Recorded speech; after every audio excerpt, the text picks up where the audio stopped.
Bonjour chers amis, voyons ensemble comment est-ce que le scope, l'accessibilité des variables en JavaScript fonctionne. En JavaScript, nous avons, donc il existe scope global et également euh, scope fonction et scope de bloc. Et si commençons par le premier, le global scope en anglais et en français, donc scope global. C'est-à-dire quoi? C'est juste dit pour tout ce qui est ni dans les fonctions, ni dans le block scope. Donc, si le code que vous écrivez dans un file JavaScript n'est ni dans une fonction, ni dans un bloc, nous voyons les if ou soit les boucles. Donc, si le variable ne sont pas ni dans une fonction, ni dans le bloc, donc ils sont global, donc ils sont dans le global scope, ils sont accessibles euh, dans le scope global. Et nous avons deuxièmement le scope fonctionnel. Le scope fonctionnel, c'est-à-dire donc lorsqu'on a accès à des variables qui sont dans des fonctions. Lorsqu'on a accès à des variables qui sont dans des fonctions. Et troisièmement, nous avons le block scope, donc les for loop. Donc, tout le variable défini à l'intérieur du loop et des if, donc ils sont au scope block. Donc voyons un exemple du scope block. Par exemple,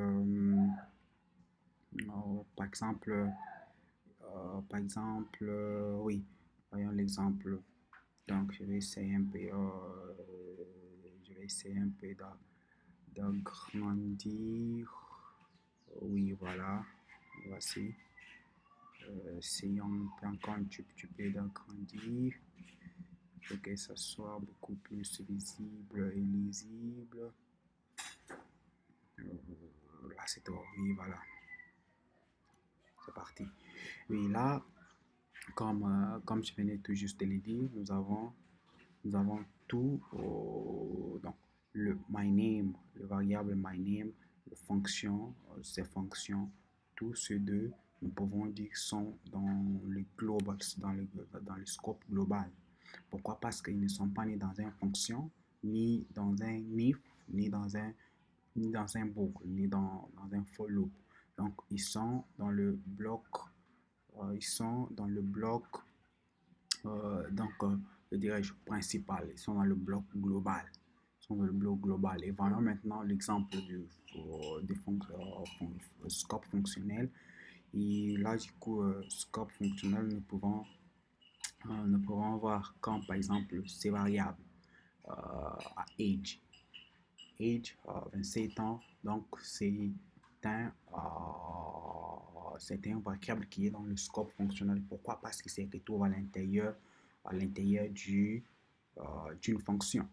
Et si on part, on va les if, tout variable qui sera à l'intérieur de cette if sont du bloc scope. Maintenant, voyons maintenant quelques règles du scope, comment est-ce que le scope fonctionne. Tout scope à l'extérieur du fonction ou du if sont accessibles à l'intérieur. Voyons un exemple. Voyez const age 27 ans. Const age 27 ans est accessible à l'intérieur du if statement. Pourquoi? Parce que le if statement est enfant à ses scopes. Donc, c'est les scopes parents. C'est les scopes parents de if, de if scope. De même qu'ici, my name est le scope parent de cette fonction. Voilà pourquoi nous avons la possibilité de dire, par exemple, console log my name. My name. Nous avons cette possibilité. Pourquoi? Parce que c'est le scope enfant du global scope. Donc nous avons accès au scope parent. Donc c'est un peu ça avec le scope. Il y a quelques exceptions que vous devez prendre en considération. C'est quand vous utilisez je vais essayer un peu d'agrandir là un petit peu. Et ouais, là, ça va. Lorsque, lorsque vous utilisez let, cons et var, et cons et var, let et cons sont de bloc scope, c'est-à-dire ils ne sont pas accessibles en dehors du bloc. Revenons à l'exemple, lorsqu'à l'intérieur ici, il y a un variable défini avec let ou cons, ne peut être accessible à l'extérieur. À l'extérieur.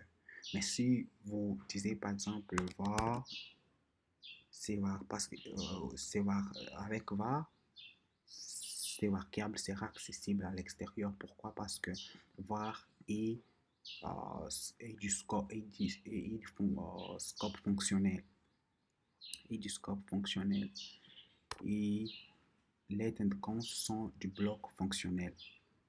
Là je pense c'est compréhensible.